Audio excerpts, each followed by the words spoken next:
Hello, folks. It is lovely to be back at Anderson House. And first of all, thank you to Andrew, to Thomas Lannon, who I see there, to everyone else who made this event possible. I spent some very happy hours downstairs in the library recently working on a new project about the Declaration of Independence. And it's just a joy to have this research treasure house in downtown Washington, D.C. So my thanks to everyone at the American Revolution Institute. My thanks to everyone at the Society of the Cincinnati. I want to tell you, first of all, that I have a British accent. And when you live in America and you have a British accent, most of the time, that's a really good thing. Because I think many Americans that I've met instinctively grant me 25 extra IQ points just on the basis of my accent. And I really need every single one of those bonus IQ points. So thank you. And I noticed this in the classroom. I teach at University of Maryland. I have brilliant students there.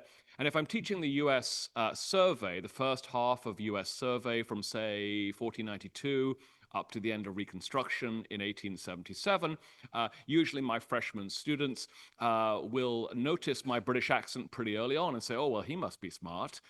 And that means they will trust me when I'm talking to them about complicated, difficult issues that maybe go against what they've heard in the high school version of history or in popular culture. So talking about the realities of life in colonial America, talking about the realities of the Civil War and Reconstruction. They'll hear my British accent and say, yeah, that sounds right. But every October, we reach the stage in the timeline where we leave colonial America behind and we embrace the American Revolution. And that's the moment when you can see like 160 freshmen look at me more quizzically than usual and just slowly fold their arms like this. Oh, no, no, no. A British man telling us about the American Revolution? Who does he think he is? I'm sure at some level they think I'm some sort of spy or sleeper agent for King George III. All I can do is deny that. So I'm here in my professional capacity as a historian, not in any personal capacity as a sleeper agent on behalf of King Charles III, to talk to you about this new research. So let's get stuck in. After 258 days locked below decks, John Mosley was unsteady on his feet. The second or third convict to stumble from the bowels of the ship onto this sun-baked shore near Botany Bay. He was also the first Black American to set foot anywhere in Australia, the newest outpost of Britain's expansive overseas empire. The Eora, the Aboriginal people living around the rim of this natural harbor, watched him with intense curiosity.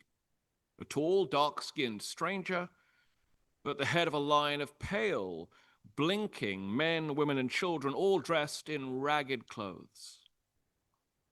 John Mosley's journey from the tobacco fields of Virginia to the tidal flats of New South Wales had been a globe-spanning odyssey more than a decade in the making. The 17-year-old had bolted from his enslaver at the start of the Patriot Uprising in 1775 and had thrown in his lot with the British cause. He fought alongside redcoat regiments in several counterinsurgency campaigns in the Chesapeake in 1776, hoping that Britain would guarantee his liberty when its mighty military won the war. Those dreams started to slip away when the American rebels and their international allies eventually started to beat back the British. John Mosley had to hustle to escape being captured, re-enslaved, and perhaps sent to work down a lead mine. By managing to make himself indispensable to his British bosses, he persuaded them to let him leave revolutionary America with them. At war's end, in 1783, a brazen violation of the fugitive slave clause of the peace treaty that diplomats representing Britain and the United States had drafted in Paris only months earlier. John Mosley arrived in London without work or prospects and ineligible for poor relief or a veteran's pension. Desperate hunger soon drove him to desperate action, and he was caught forging a form to collect a missing sailor's unclaimed wages. Mosley had rationalized the fraud as a survival strategy and as a victimless crime.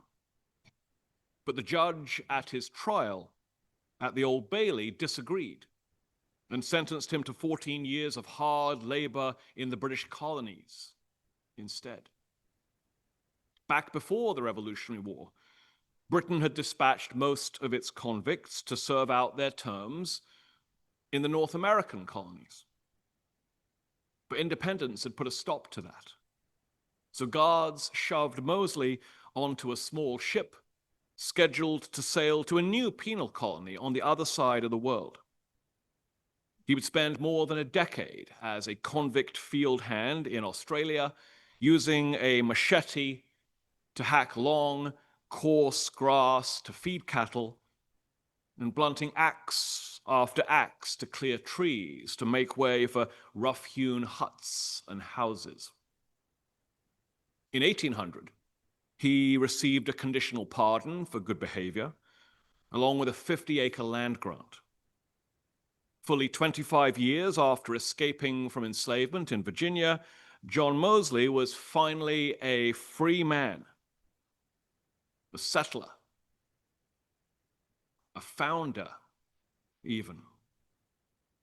He put down his tools and abandoned agricultural labor as quickly as he could, selling his 50 acres and finding a job at a small merchant house in the fledgling Sydney township.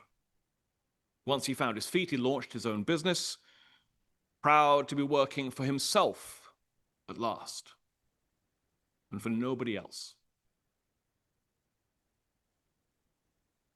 The many journeys of John Mosley remind us that the American Revolutionary War set much of the world in motion.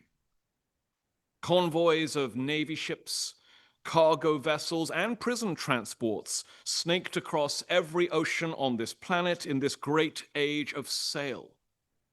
Part and parcel of an unprecedented migrant crisis that sent great flows of people, soldiers, refugees, fugitives, and convicts alike, out towards uncertain futures in alien lands. John Mosley's Odyssey reminds us, too, that what began as a quarrel over taxes and tea metastasized into a global war, and that the familiar events that took place in the 13 rebel colonies between 1775 and 1783 were intimately connected to far less familiar encounters and experiences and entanglements occurring much further afield.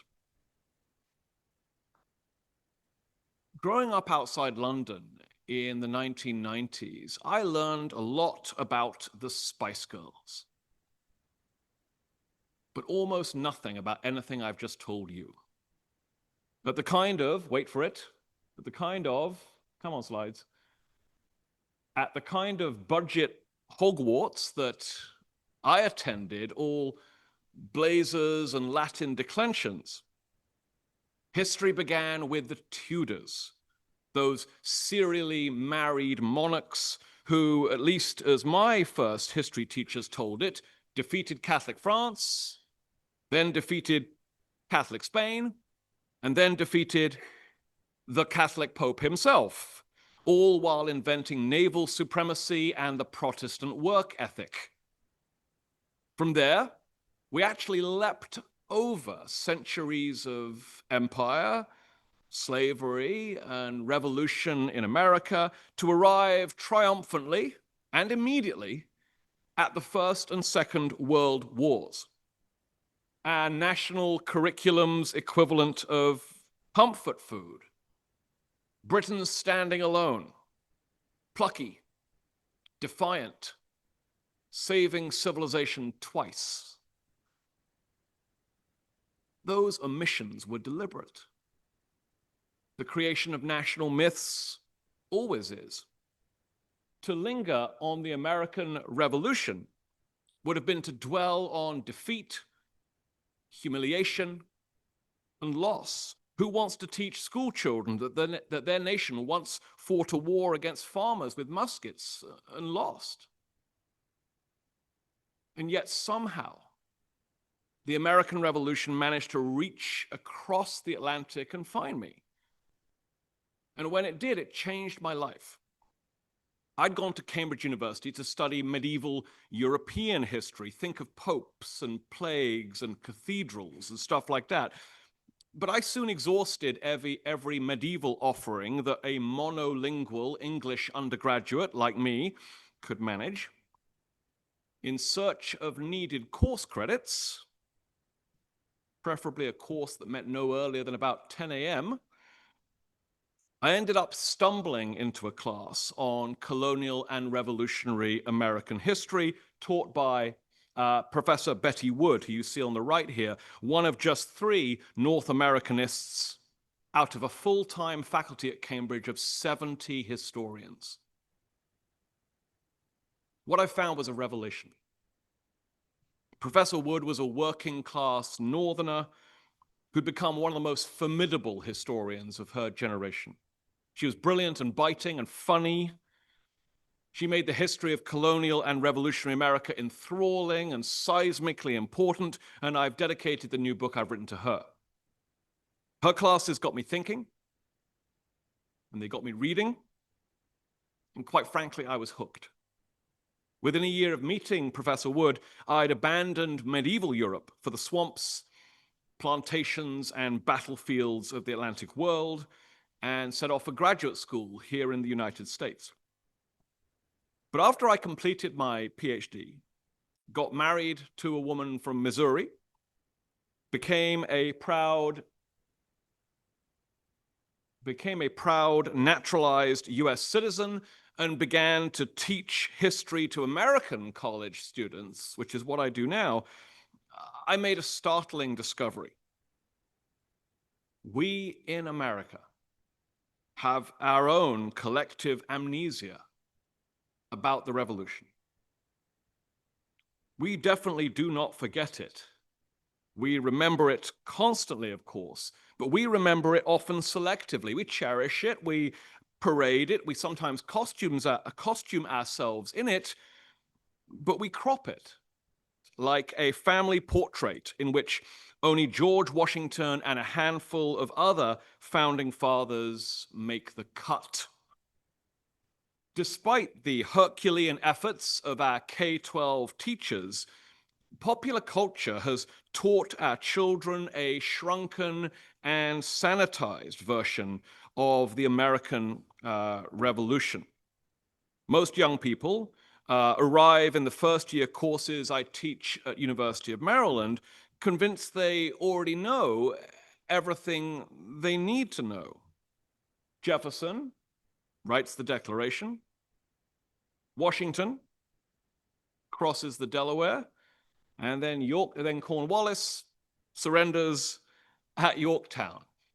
Lafayette, a foreigner, might make a brief cameo, but the rest of the world is usually left out of the frame.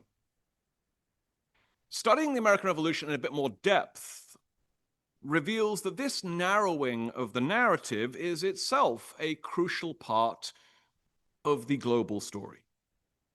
By the time the ink was dry on the Treaty of Paris in 1783, the clear victors, the newly minted Americans, were already retelling the revolution as a self-contained morality play. The colonists versus the crown. David versus Goliath.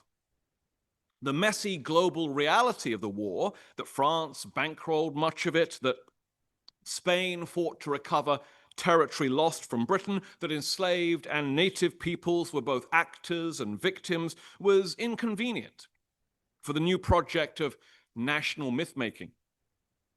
The new nation's boosters needed to reduce the chaotic realities of the international conflict that had just ended to a neat origin story of plucky colonists triumphing over tyranny all by themselves.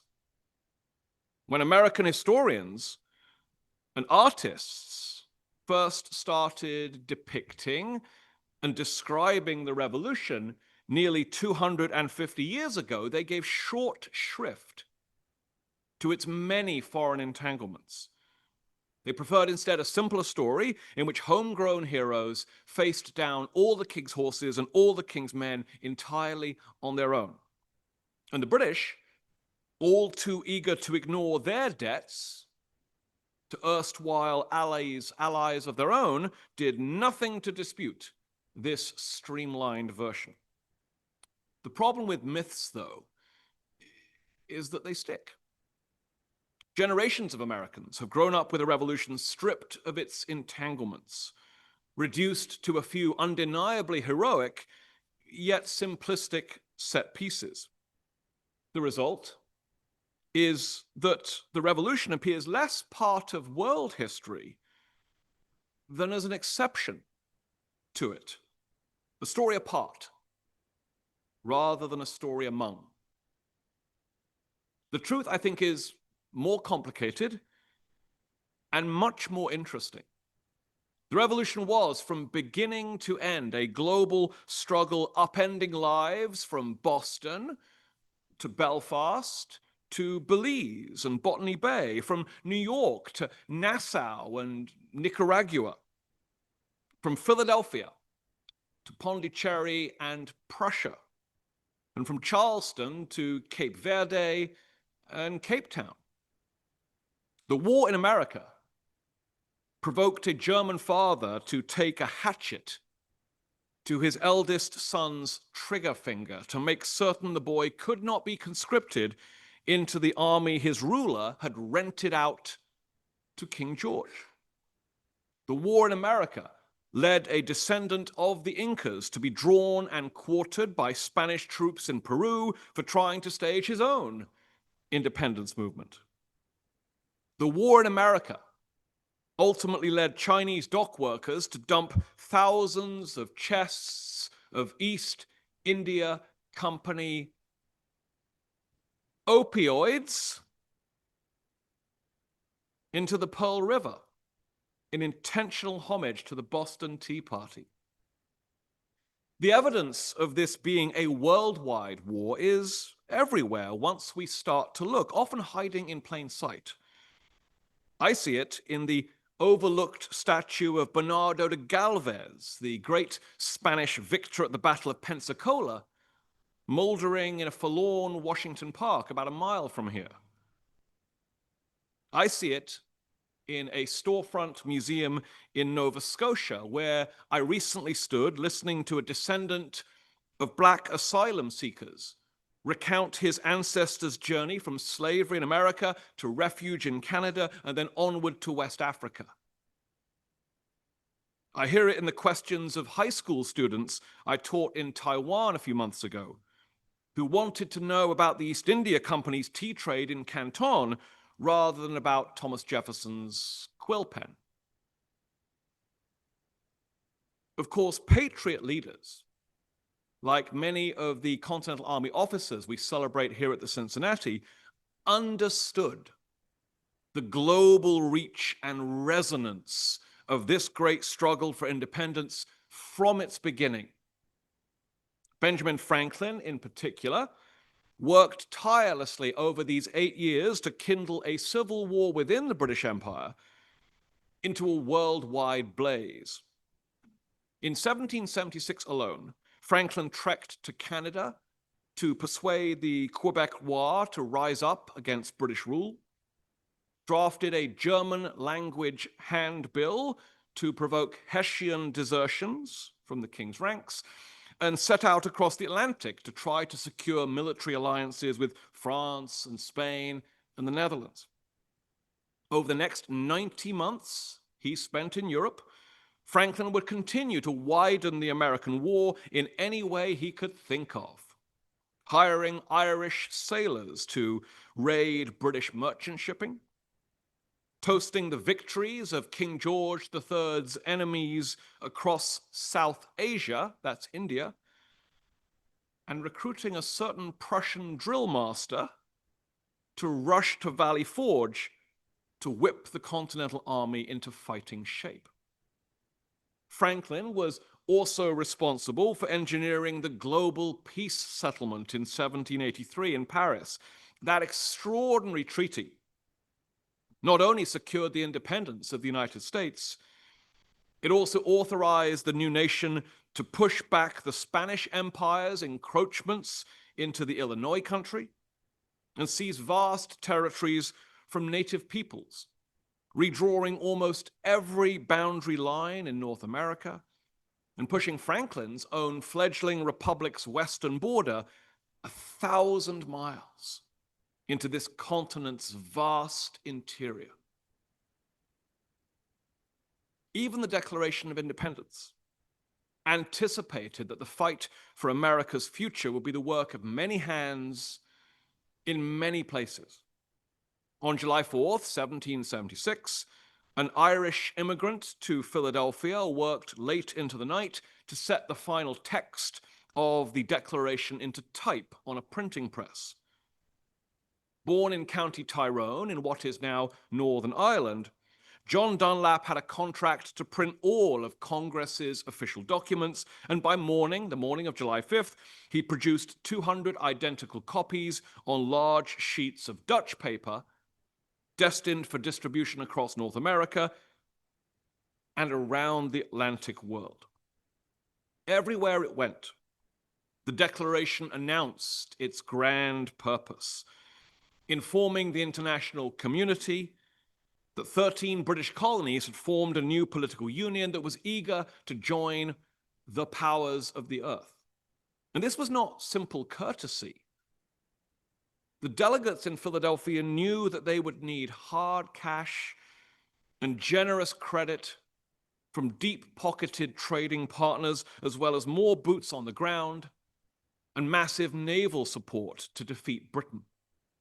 Just weeks earlier, Richard Henry Lee, the Virginian who first proposed separate nationhood, had reminded his colleagues in Congress that no state in Europe will make a treaty with us or trade with us so long as we still consider ourselves to be subjects of Great Britain.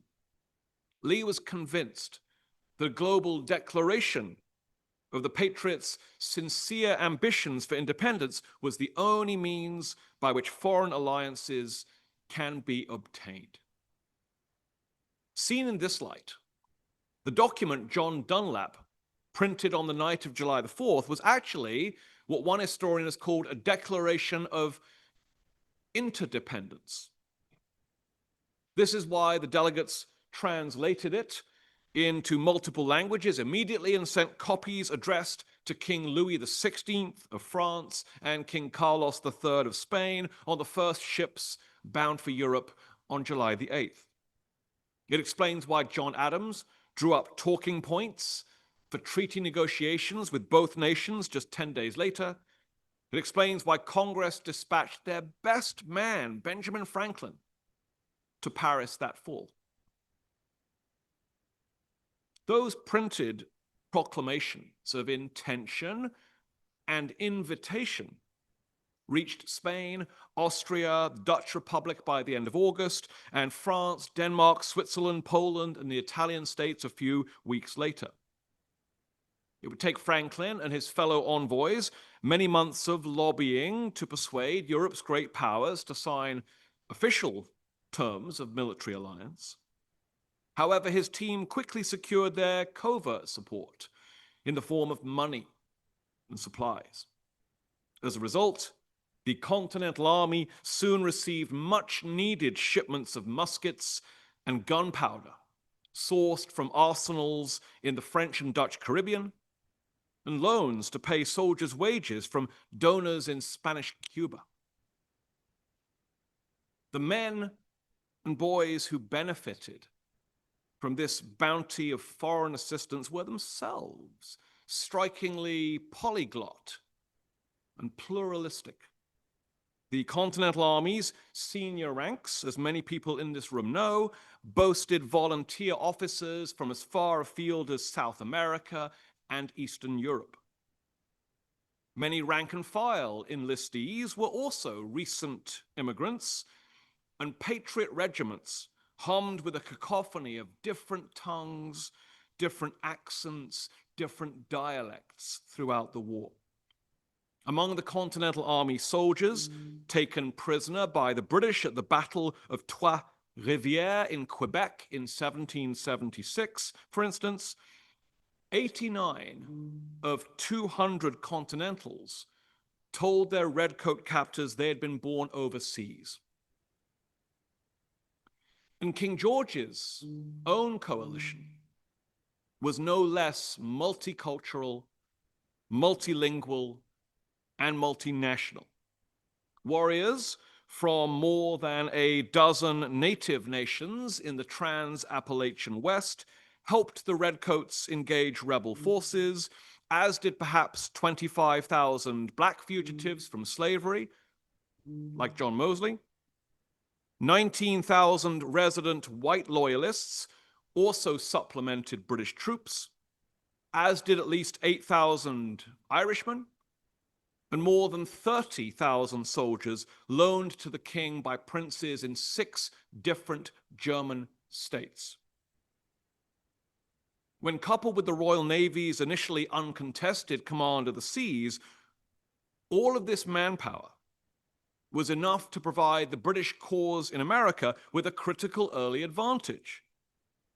Indeed, one of General George Washington's greatest achievements was to avoid being cornered and forced to capitulate to these intimidating legions in the war's early years. He has many other achievements as well, but let's not lose sight of that one.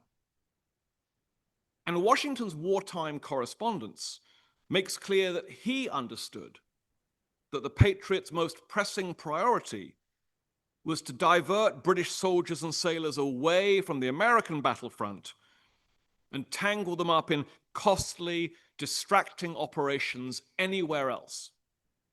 Leaders in Congress agreed and sent out armadas of Patriot privateers to do just that, plundering British shipping around the Atlantic Rim and forcing Royal Navy warships to redeploy to convoy duty.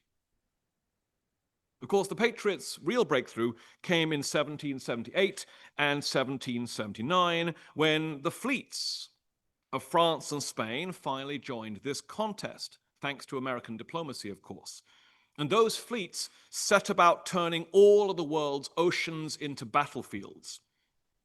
Spain pushed the conflict into the Gulf of Mexico, the Mediterranean Sea, and the English Channel, while France went on the offensive seemingly almost everywhere else. In the Caribbean, French admirals set their sights on the conquest of British sugar islands like Jamaica, the diamonds in King George's imperial crown. Britain had to reassign regiments from tours of duty here in North America to garrison those vulnerable Caribbean treasure houses, and even abandon Philadelphia, the biggest prize the Redcoats had taken, to do so. Over in India, French strategists succeeded in forging a pivotal new anti-British alliance with Hyder Ali, the Muslim ruler of the Kingdom of Mysore. In 1780, Hyder Ali dispatched no less than 80,000 troops of his own to try to seize a British stronghold in Madras. That Mysorean invasion force was enormous. It contained nearly 10 times the number of soldiers General Washington would have at his command as he led the Continental Army into battle the following year against Lord Cornwallis at Yorktown. As this brief survey suggests, the Patriots' great success in drawing foreign partners into the war was essential to achieving American independence. Britain lost not only because of George Washington's extraordinary tenacity in the war's several familiar mainland theaters, but also because the king's men had to stage long sieges, wage desperate naval battles, and take mounting casualties on too many other fronts spread too far apart. Ministers in London directed the fortunes of 100,000 troops during the conflict's climactic final stages. Yet those soldiers and sailors had to stretch across a vast global canvas, leaving less than 3 in 10 of them to try to rout the patriot insurgents here in America. Still, there was nothing inevitable about the outcome of the Revolutionary War. In truth, the patriots' path to victory was a near decade-long slog characterized by a string of strange bedfellows, strained alliances, and dramatic reversals. What I'm saying here is no one at the time ever knew what exactly was going to happen next. And that stark reality forced all sides to wage slash and burn propaganda campaigns to sow doubt and sow disinformation among their various enemies. Britain's loyalist supporters in America, for instance, tried repeatedly to weaponize their fellow colonists' reflexive fear of foreigners. The loyalists spread ugly rumors that French Catholic soldiers had orders to persecute American Protestants, claim their lands for King Louis, and ban the speaking of English in New England. For their part, patriots like Samuel Adams and Paul Revere each worked hard to persuade Irishmen, Hessians, natives, and former slaves like John Mosley to defect to their side. Meanwhile, over in Britain, a vibrant anti-war movement there brought on motion after motion in Parliament to cease fire and lay down arms.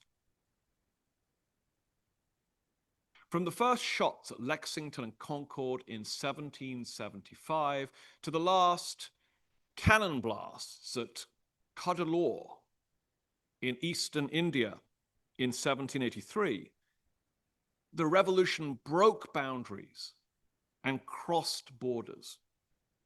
Indeed, the decisive role played by international allies like France and Spain is really only a small part of this sprawling story. While the United States rose from the wreckage of this war to take its place as the youngest member of the family of nations, many other communities caught up in it had to fight longer and harder to find their own footing in that brave new world. For enslaved Black people, the revolution was a fierce struggle to stage the largest exodus out of bondage since biblical times. For indigenous people, the war marked a dangerous turning point, stirring famine, spurring a massive refugee crisis, and permanently transforming the balance of power in the heart of this continent. None of these women and men and children were spectators to America's great struggle for liberty. They were essential stakeholders. And the stakes were enormous. Indeed, American independence was nothing less than a geopolitical earthquake. Declaring independence was an event of such power and magnitude that Thomas Jefferson later declared it to be an instrument pregnant with the fate of the world. Within the British Empire, for instance, the war's shocks and aftershocks demonstrated that the king's hold over his overseas colonies was neither permanent nor invincible.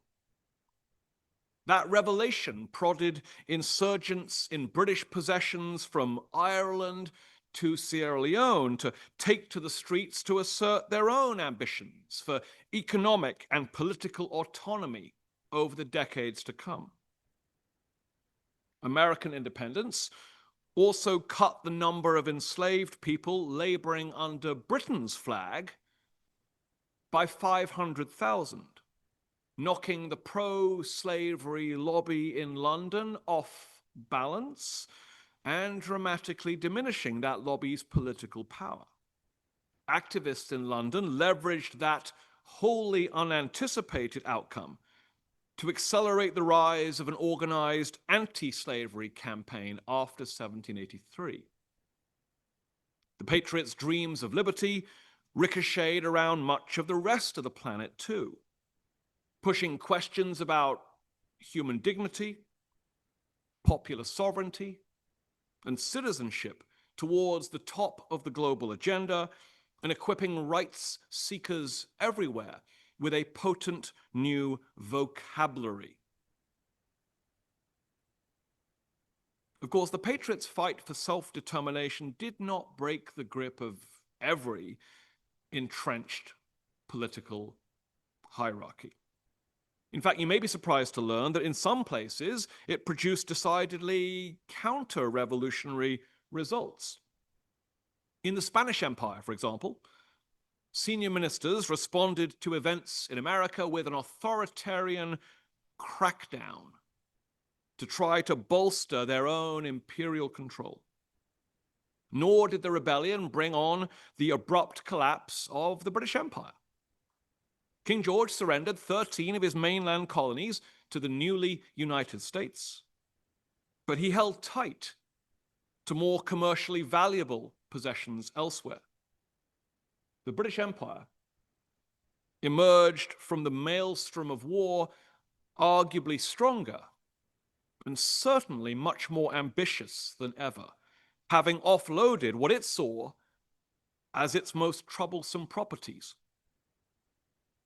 60,000 loyalist asylum seekers displaced by the war fanned out to other British colonies in the aftermath, and their arrival helped to tighten the reins of royal rule over Canada, the Caribbean, and India, and then extend the king's dominions further into Africa, Asia, and as we've seen already, Australia. My new book, out today, The American Revolution and the Fate of the World, traces the paths of this great war from its familiar epicenter outward to all these corners of the earth.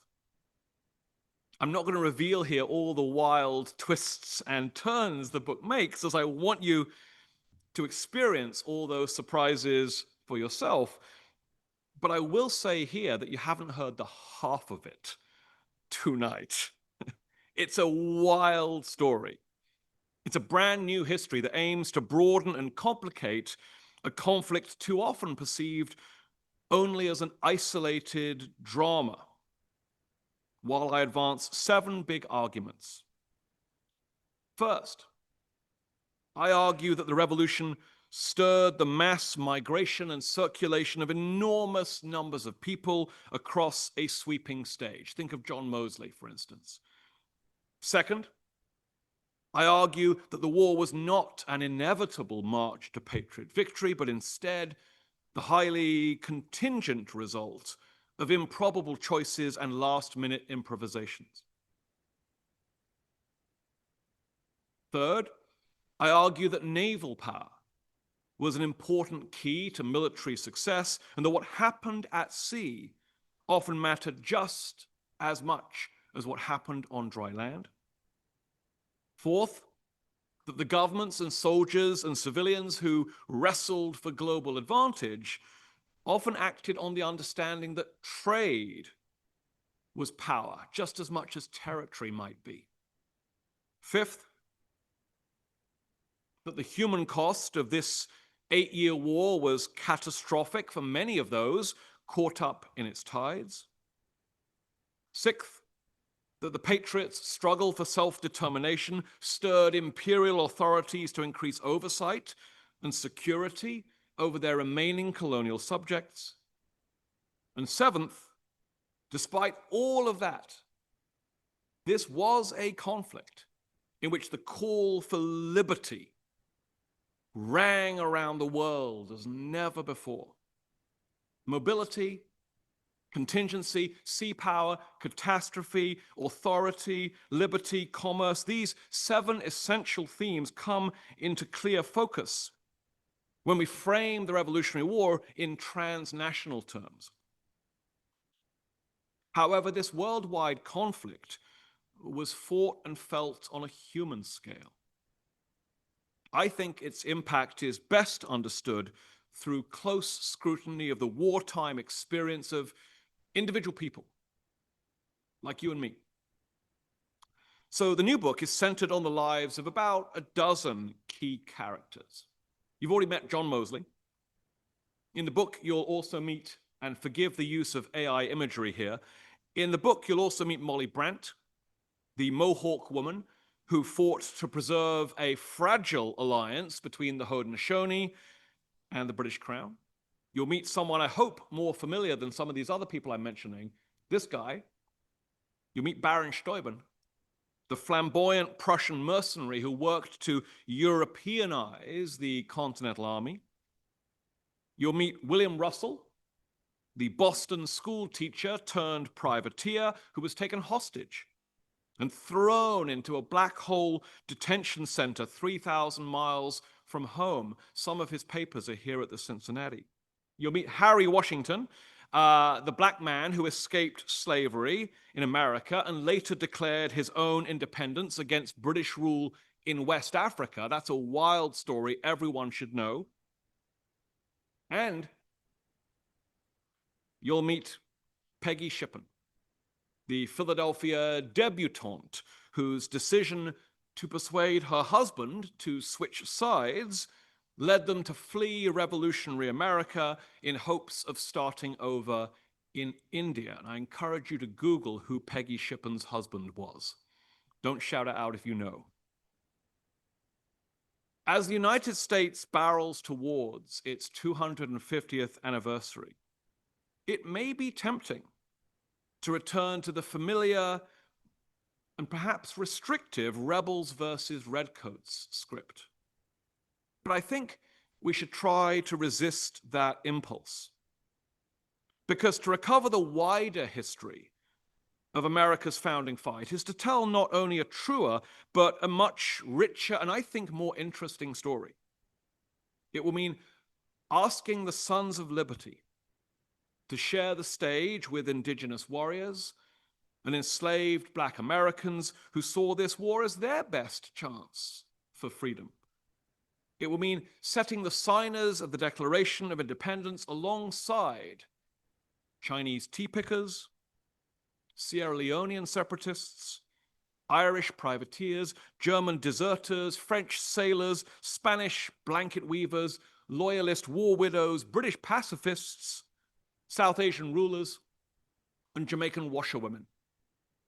In short, the great opportunity we have before us as we stand on the precipice of this great anniversary, 2026, is to imagine America's founding struggle in post-exceptional terms, as part of a global convulsion and as one of the central creation stories in the making of our modern world. I hope you join me in taking that plunge. Thanks very much indeed.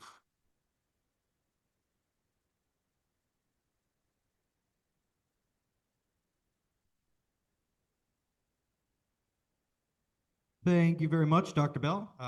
We will have a quick Q&A session. So if you do have a question for our speaker, I kindly ask that you raise your hand so I can bring you the microphone so everybody online can hear you as well. Any questions?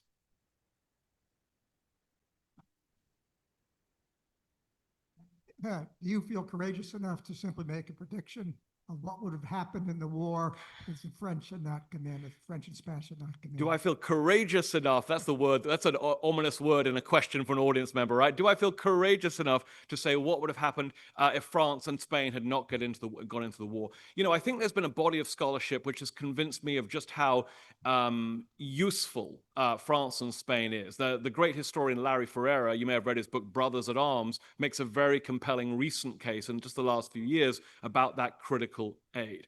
And so if France and Spain are not getting into the war officially, are they still allowed to send us weapons and ammo, right? Where do we draw the line on this counterfactual here, right? I would say that without guns and ammo, it's very hard to fight an army. You need guns and ammo to do it. And I think, recent work by Brian DeLay at Berkeley and others have shown that, the Patriots run out of gunpowder in about the first 9 months of the year. So unless they can source it from other sources, neutral sources, which before 1778 would include the French Caribbean, the Spanish Caribbean, the Dutch Caribbean, it's going to be very hard to fight if your guns don't fire anything, I would say. But what the larger point I would say is perhaps more optimistic. And that would be that Britain is in a tough spot militarily because, yes, it has a substantial army. Yes, it has the largest navy the world's ever seen, but it is fighting a counterinsurgency, right? It is fighting to undo what's in the hearts and minds of increasing numbers of American colonists who are more and more committed to the idea of separate nationhood and independence after July 4th, as the Declaration does its work in different towns and cities. So I think undoing what's in people's heads and what they want to see happen is a very challenging military strategy. To put the genie back in the bottle is a very difficult military imperative. So I would say that if France and Spain somehow stayed on the sidelines officially, Britain would still see having to throw more and more blood and treasure at the unsolvable problem of American rebellion for years and years, and Britain would soon enough lose the stomach for that fight, and Britain would walk away, and the anti-war movement in Britain would gain the ascendancy, and one of the many votes in Parliament to end this war that had all failed, eventually one would succeed. Right? And that would bring the war to an end, and Britain would walk away and say, okay, you guys, you have your independence. And then what would happen immediately is what did happen anyway. The British and the Americans would start trading with each other right away. And Britain would say, okay, we lost, the flag's not flying, but the money is still flowing. And Britain would say, well, that counts as a win, which is what they did anyway. Great question. Thank you.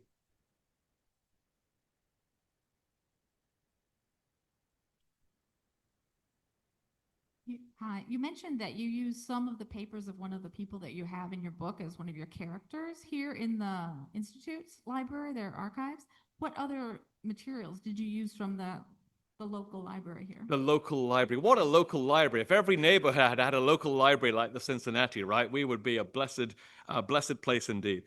So for this book, I was actually using the work of other scholars who've mined these sources for decades and decades. This book is called a synthesis, right? So in a synthesis, a historian like me tries to mainstream and platform a whole body of existing scholarship by much smarter people than I am, right? Remember, don't forget the British accent. By much smarter people than I am. So, for instance, I was talking there about some of the papers here from William Russell and people around him, one of the privateers who's a character in my book.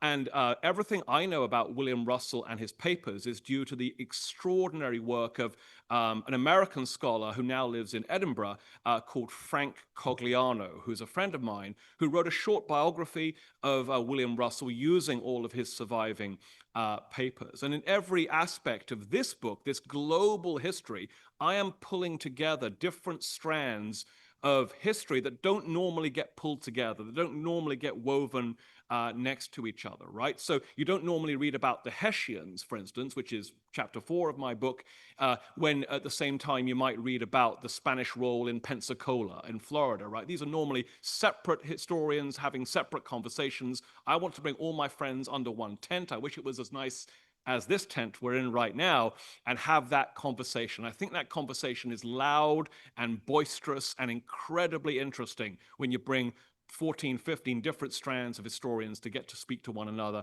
through this vessel of this book. But if you haven't checked out the papers downstairs, make a point of it. Thank you. I should say anybody can come visit the local library downstairs. So all you have to do is give us a shout and we'll make an appointment for you.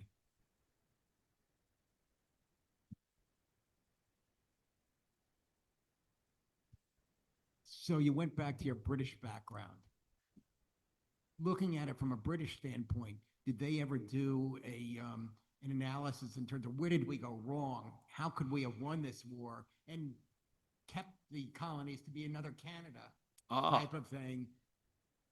There must have been something like that. Yeah, you sometimes hear that the War of 1812 is Britain trying to get the colonies back. I don't think that's what's happening in the War of 1812, by the way, but it certainly does tread some of the same material. I think there are certainly in Britain a fleet of what we'd call in America armchair quarterbacks, right? Who say, I could run a war better than this guy, referring to the King or Lord North or George Germain or whoever, and who after the war are saying, you should have listened to me while this was going on right then. We would still have our flag flying over these places. And there is honestly, Alan, some second guessing by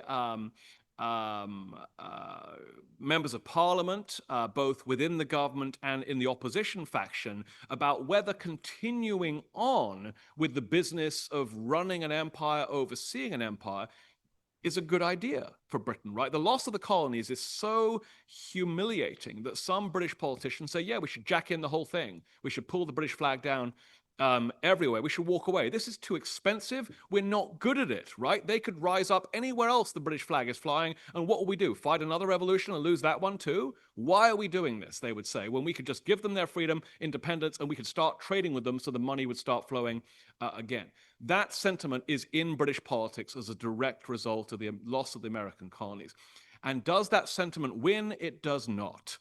That sentiment is outshouted, really, if you prefer, by other British politicians who say, come on, stiff upper lip, old chaps. We can do it, right? All we have to do is to eliminate corruption in our colonial sort of government systems in places like India and Ireland, put some really good eggs in charge. What's Cornwallis doing these days? We can send troops. Again, what's Cornwallis doing these days? Send troops to those places as well. And at the very least, we can hold on to what we have. And so Cornwallis does actually take over the British East India Company, kicking out a guy called Warren Hastings on alleged corruption charges and becoming this incorruptible military commander in charge of the British East India Company. And he brings so many troops and soldiers and ships with him over the next few years that Britain actually finds it has more power in India than ever before. And it's not capable simply of holding the line, of holding on to Madras and Bombay and Calcutta, to use their 18th century names. It's able to actually extend the British footprint, to project British power deeper into the interior over different Indian princes who've enjoyed autonomy until then. So the British Empire in India will grow as a direct result of the imperative to double down in India following the loss of the 13 colonies. So the armchair quarterbacking is all over the place. It's a great question. Second quick question is that you said this is the release day for your new book. Yeah. Does that mean you have them here? Okay. Have I got a book signing for you afterwards? And anyone watching on Zoom, if you can't be here in person, I'd be happy to, of course, sell you a book. Just send me an email. We can arrange that. Thanks for the plug at the end there, Alan. I appreciate that.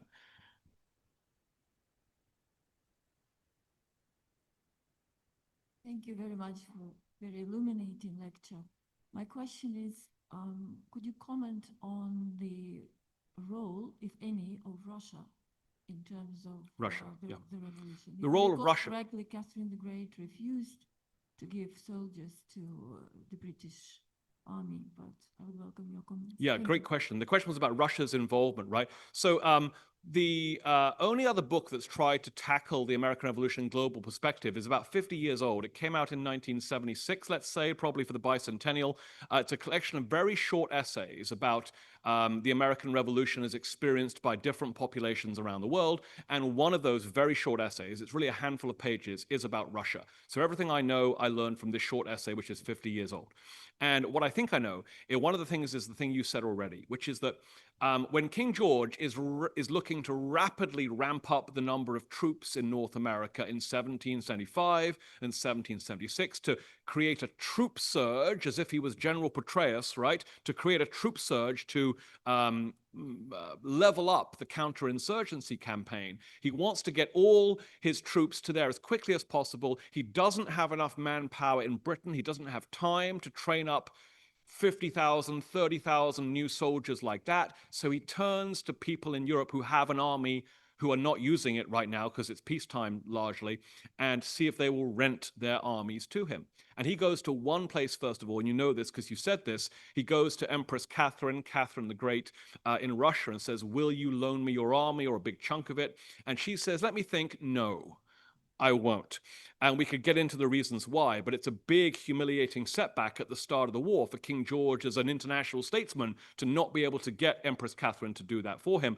So he goes as a second choice to the patchwork of princes that make up what is now Germany. Germany as a country didn't exist. It was a patchwork of different states. And so he has to cobble together a troop surge of about 30,000 folks from 6 different German nation states, including Hessen-Kassel, which is where the word Hessian comes from, because Empress Catherine said thanks, but no thanks. And then the other part of the story you may know is Empress Catherine also comes back at the end, towards the end of the war, when there is a new coalition of neutral European powers who form together into what you could charitably call a sort of UN peacekeeping mission designed to sort of end the war. It's called something like the League of Armed Neutrality. There's a phrase for you, the League of Armed Neutrality. And if I remember correctly, Empress Catherine is one of the leaders and shakers of that movement, and it doesn't really do what it promises to do. It does not bring peace in 1780 or so when it's formed. We often think that the American Revolutionary War ends at Yorktown in 1781.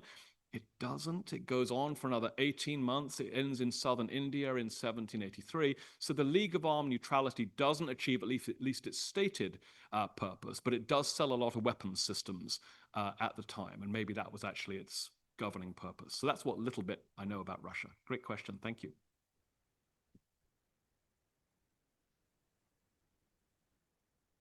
We do have a common question coming from Zoom. You alluded to some of these surprises. What was, you don't have to give it away, or the biggest surprise, but give us a sneak peek to a surprise that astonished you. No, I'm not going to do that.